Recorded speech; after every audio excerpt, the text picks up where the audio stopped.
Never thought I'm going to be an economist and I'm going to have 15,000 people listen to me.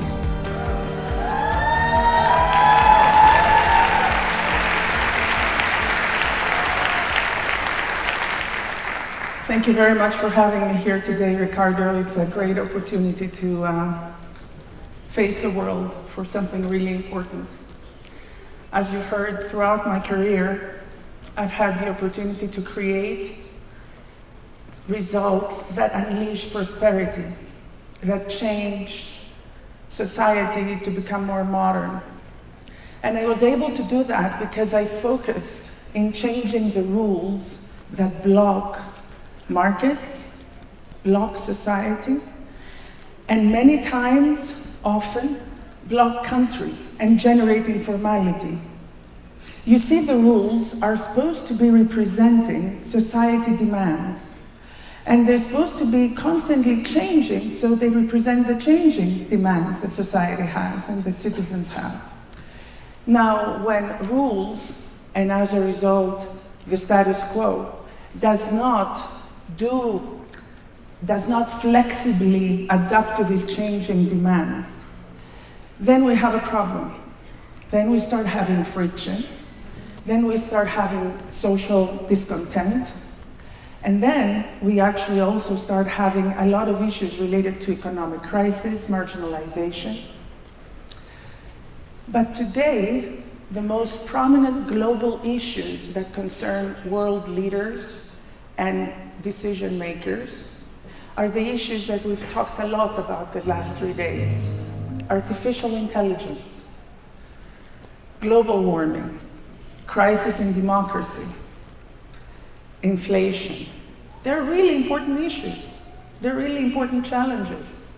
And they're in the heart of the agenda at Davos. They're the heart of the agenda of the IMF and World Bank meetings every year. Now we're going to have the spring meetings in April. However, most countries continue to struggle with different basic issues that stifle economic growth and prosperity. And these are issues such as inequality, alarmingly growing, thinning middle class, flows of immigrants and refugees coming into countries and out of countries, and of course, sovereign debts that are growing in unmanageable numbers. We just don't want to talk about it because it's so scary. And you know, these type of pressures are really high for the governments and the leaders of governments, especially when they come back from Davos and they have to take care of their people and their citizens in their own countries.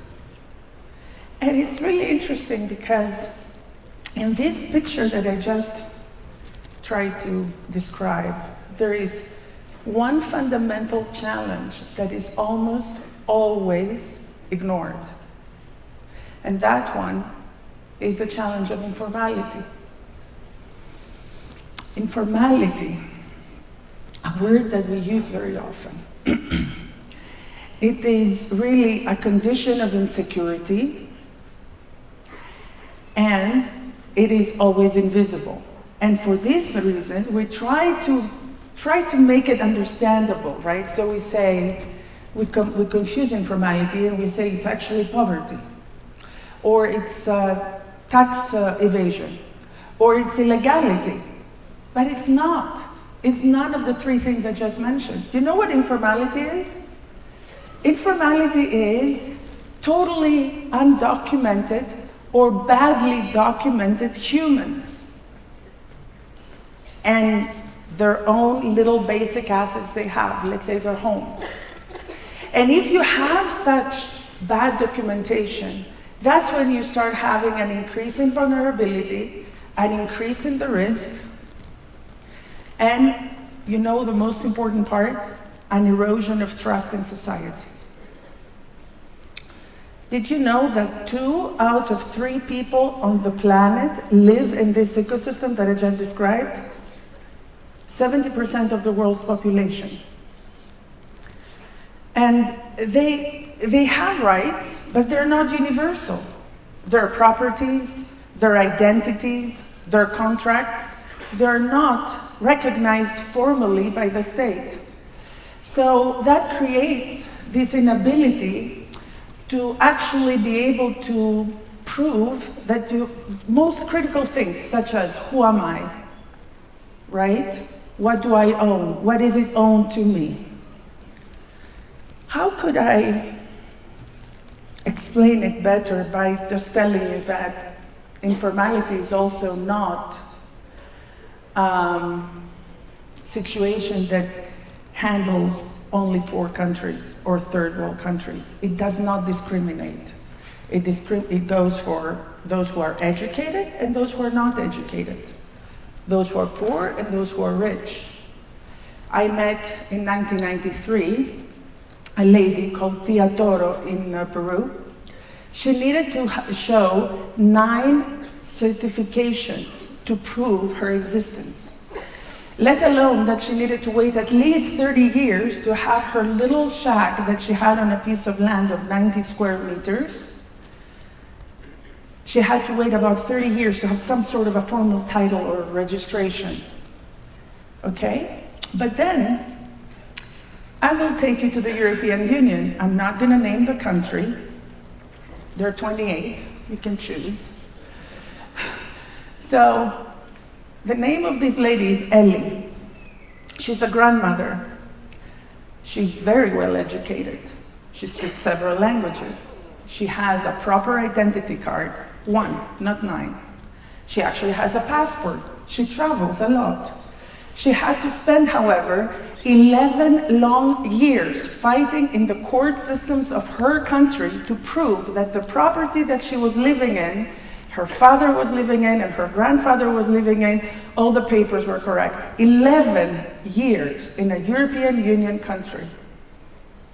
So, how can I have you understand, feel what informality is? Can I ask you to please close your eyes and think of a messy, confusing, unattractive space where rules are very confusing and unpredictable, and where you feel trapped. You feel you have no opportunity. You feel you have no way out, no exit, no freedom.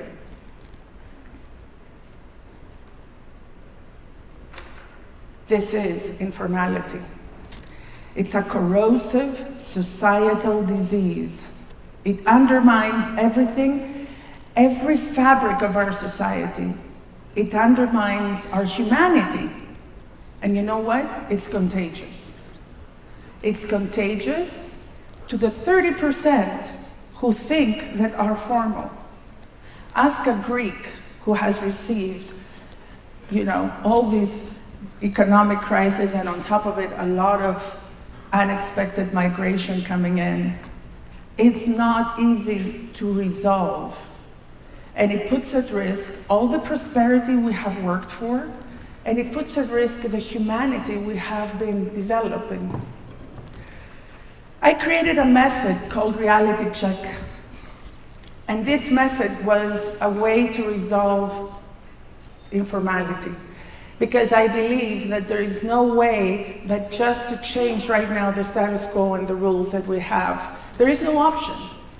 Either we're going to change it or it's going to change us.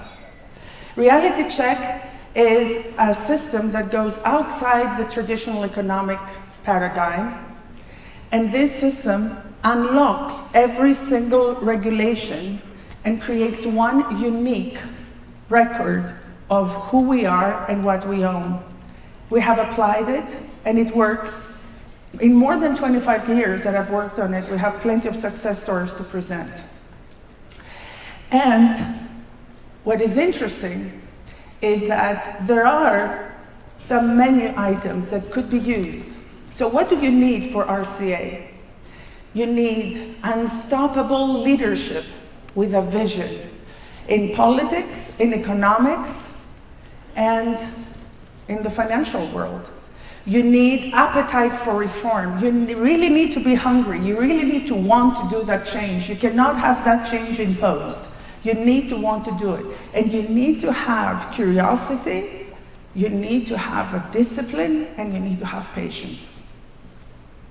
So a group of us, a group of doers of about 10 of us are now, 12, we got together and we created a campaign called 70% the Informals. It's doers, innovators in the space of economics, in the space of financial global development. And we're documenting informality around the world, and we're also documenting informality that has been transformed so we can see exactly what are the changes that occurred. We're doing this extraordinary campaign, and I would like you to see just a little 1-minute teaser of what is it that we have devised so far.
I don't think I can say anything more. Join us to that one universal change we really need to do to save our humanity. Thank you very much for hearing me.